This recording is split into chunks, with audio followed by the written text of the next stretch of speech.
Good evening. I'm Ben, and welcome to the show where you and I gather around this virtual campfire to share our scariest experiences. So whether you're a new or returning camper, I am happy to have you. Driving at night can be pretty dangerous. Between sleepy drivers and the lack of light, it often demands your attention. Tonight, we're headed to Kansas to hear John's encounter, with a tale that adds yet another layer of peril to driving at night. So, without further ado, do you want to hear a ghost story? Hi Ben, I'm a new listener and I am very happy I found your show. I'm interested to see how you bring my experience to life for others. To preface it, I'm not entirely sure it's paranormal, but it is an experience that still terrifies and bewilders me years later. My story begins the summer after my first year of college. I was back home in Topeka, working as an Uber driver to make extra money for the upcoming semester. I would often drive to Kansas City because they had way more people and a lively bar scene, at least compared to Topeka anyways. Meaning there were always plenty of rides to make that hour trip to and from the city worth my time. It was honestly a really good gig. The roads were always empty. I could listen to music, and I wasn't much bothered by anyone, except the occasionally hammered person who would almost throw up in the back seat of my car. One evening, when I was driving into the city to begin my night, I was coming up to the downtown exit. I turned Uber on when, almost instantly, a notification popped up for a rider at the airport. I checked the ride and saw that it was for all the way out to Emporia, which, according to the map, was a straight 2-hour shot down the interstate. The exit for downtown was just a mile ahead. I needed to make a decision, and I needed to make it now. Now a half mile. I didn't know whether or not to take this trip, because this would mean a 3-hour round trip that would be my entire night. Now a quarter mile. Now I was at the exit to downtown. Oh, screw it. I said out loud as I found myself driving right past the exit to the next one for the airport. I confirmed the ride and headed towards the Kansas City International Airport.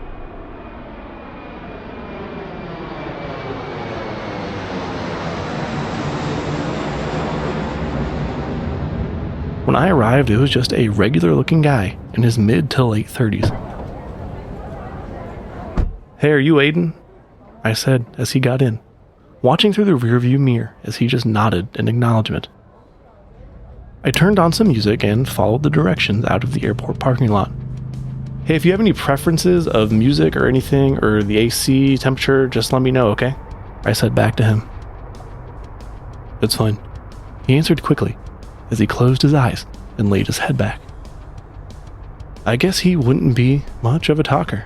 And hey, I get it. He probably just had a long flight and just wanted to be home. I eventually made my way to the interstate and settled in for that 2-hour journey to Emporia. As we got further and further away from the city, the night became darker and darker around the road, as both streetlights and headlights became fewer and fewer. The road to Emporia became increasingly long and desolate, the kind of road where you really didn't want your car to break down. Aiden remained silent, occasionally shifting in his seat, but never speaking. I would glance back at him through the rearview mirror from time to time. I couldn't shake the feeling of being watched, which is not unusual for Uber drivers because our passengers are often overbearing. But this feeling felt different, as if the darkness outside my car was pressing in on it, or like I was on display for anything lurking out within it. That's when I saw a pair of glowing yellow eyes from the side of the road. I gulped as I approached it. The silhouette of a deer began to appear as my headlights lit up the figure around the eyes. I hesitated as I thought about taking my foot off the gas pedal when the deer jumped into the road right in front of me.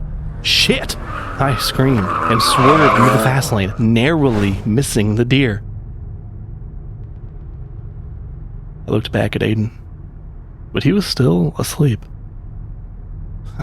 At least maybe this little hiccup won't impact my driver rating.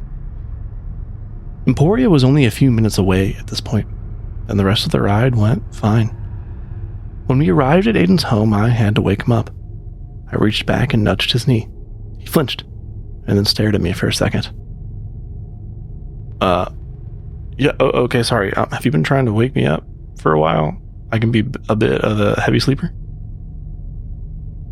I felt a smile run across my face, with the confirmation that my almost ill-fated run with the deer went completely unnoticed. No, we actually just got here. We're all set. Thanks for riding. I watched to ensure Aiden entered his house before setting my next destination, which was a much-needed gas station. Not only did I need to fill up, I also needed to use the restroom and hopefully get some caffeine. However, when I pulled up to the gas station, the store was closed. So while I could fill up my tank, I couldn't get any caffeine or use the restroom. I decided to pull over to the side of the parking lot, next to a wooded area, and relieve myself there. After all, no one was around and it didn't hurt anyone. While peeing, I noticed a lot of rustling in the forest before me. I saw another pair of eyes staring at me. I assumed it was just another deer, but these eyes seemed to glow red instead of yellow.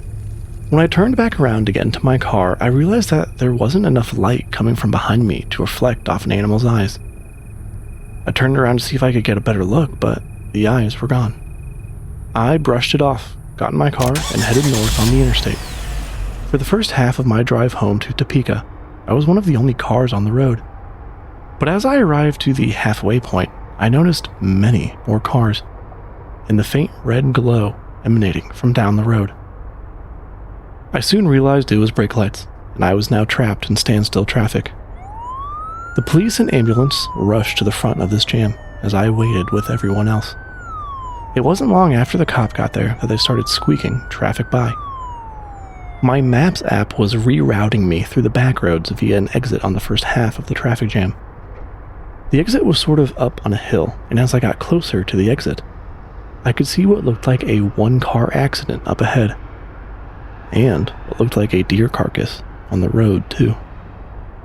Jesus, there are a lot of deer out here, I thought to myself as I followed my map's directions off the interstate. 47 minutes to home. I turned my music up and I started jamming out.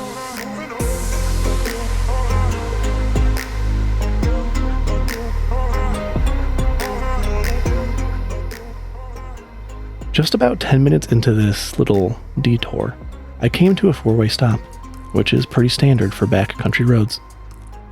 I noticed a beautiful white church on the left corner ahead of me.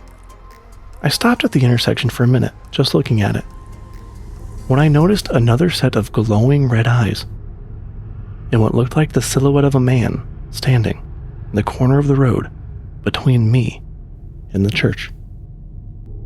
If it weren't for the starkly white church behind this figure, I probably wouldn't even have seen anything other than the eyes. I turned my brights on, hoping to get a better look at him, but all it did was light up everything else around, as if no light could be reflected off this figure. I could now see the church as clear as day, with this human-like void standing in front of it, with glowing red eyes. He, or whatever it was, took a step towards me onto the road.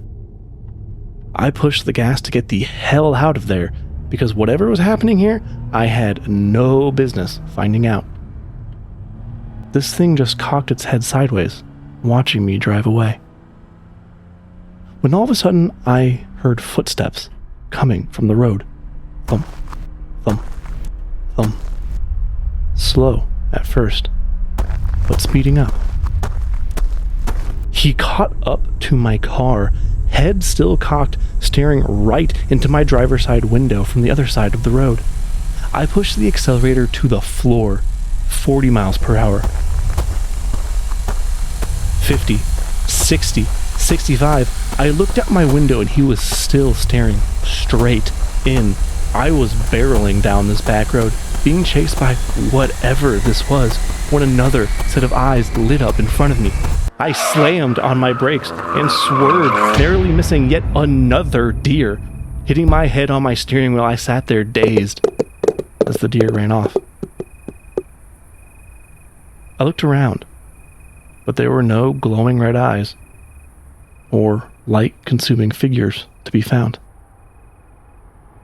I found the fastest path to the interstate. I got home safe and sound. And there were no more deer either. The next morning, my mother and father were concerned with the gash on my forehead. Assumed that something had happened while I was in the city Ubering. I thought of any number of stories I could tell them that would be more believable. But in the end, I told them what happened. While they didn't necessarily believe me, I mean, who would? My father does think he has cracked the case. Apparently there is an ostrich farm in the area where I was driving, and according to him, they aren't very reflective and can run very, very fast. Whether he is right or this was something paranormal, I can't say. But whenever I drive at night, I feel a chill, as if those unseen red eyes are watching me again. It's a feeling I can't shake, a lingering reminder that some secrets, I guess, are best left undisturbed. I still do Uber to this day. Day being the key word. I now, at pretty much all costs, avoid driving at night. Thank you so much, and I cannot wait to hear the next episode of your show. John.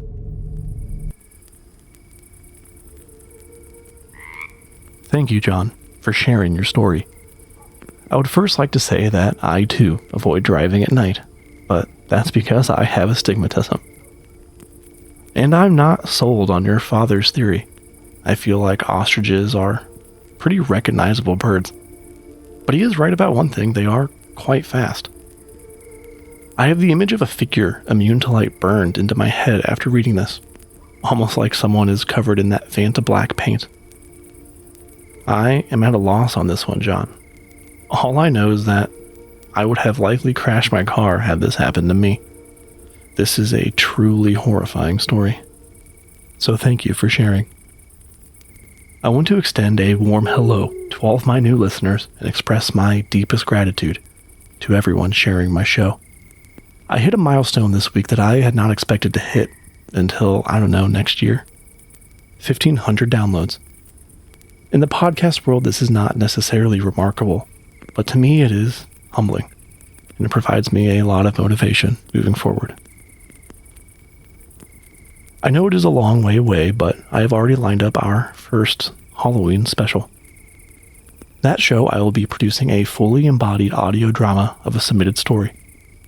While this story will be fictionalized to a degree to fit within an audio drama format, the story will faithfully reflect the original author's submission. And yes, I have her permission to do this. In fact, it was her idea. So thank you, Jessica. I believe it will be a fun way to really bring one story at this campfire truly to life, and the beginning of a very fun yearly tradition. So, lastly, please keep sharing the show with anyone you think might like these stories, or someone you are simply trying to scare. If you have a story, please send your submission to doyouwannahearaghost@gmail.com. You can also follow the show at Wanna Hear a Ghost Story on Instagram and TikTok. But all that information is also in the episode description. I will leave you with this one question to ponder in preparation for next week's episode. What would you do if a poltergeist haunted your daughter? Thank you for listening to this episode of Do You Want to Hear a Ghost Story? Until next time, stay spooky.